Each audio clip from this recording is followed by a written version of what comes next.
திருப்பள்ளி எழுச்சி பாடல் 3 சொல்லி விளக்கம் தருவது திருமதி எம். கலா சரஸ்வதி. திருப்பள்ளி எழுச்சி பாடல். கூவின பூங்குயில் கூவின கோழி, குருவுகள் இயம்பின இயம்பின சங்கம். ஓவின தாரகை ஒளி ஒளி உதயத்து, ஒருபடுகின்றது விருப்பொடு நமக்கு. தேவ நற்செறி கழல் தாளினை காட்டாய், திருப்பெருந்துறையுரை சிவபெருமானே.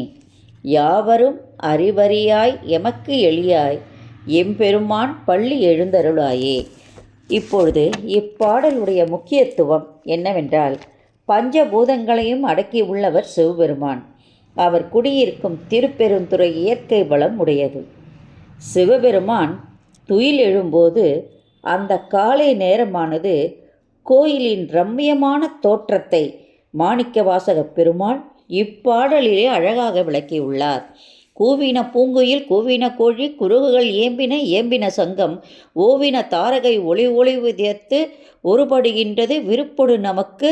தேவ நற்செறி கழல் தாளினை காட்டா என்று சொல்லும் பொழுது, திருப்பெருந்துறையில் அதிகாலை பொழுது தோட்டங்களில் குயில்கள் கூவின, கோழிகள் கொக்கரிக்கின்றன, பறவைகள் ஒலி எழுப்புகின்றன, சங்குகள் முழங்குகின்றன, விண்மீன்கள் ஒளி குன்றின, சூரியனின் கதிர் ஒளி தோன்றியது.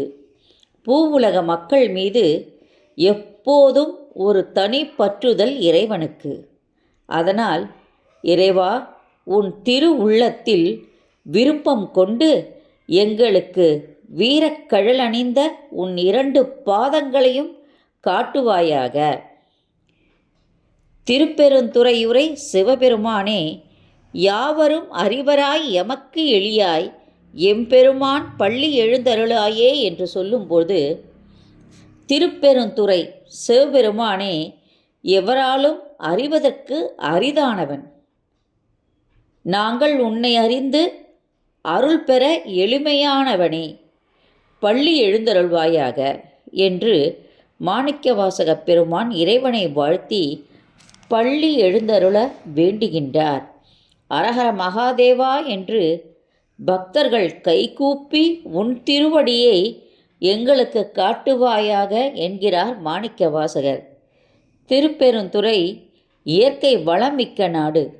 பஞ்சபூதங்களையும் தன்னுள் அடக்கியுள்ள சிவபெருமான் திருவடியானது மிகவும் புனிதமானது என்கிறார் மாணிக்கவாசகர். நன்றி, வணக்கம். இந்த ஆடியோ வீடியோ உங்களுக்கு பிடிச்சா நீங்கள் லைக் பண்ணுங்கள், ஷேர் பண்ணுங்கள். கொளத்தூர் பாபா டெம்பிள் சேனலுக்கு நீங்கள் சப்ஸ்கிரைப் பண்ணுங்கள். Thank you so much.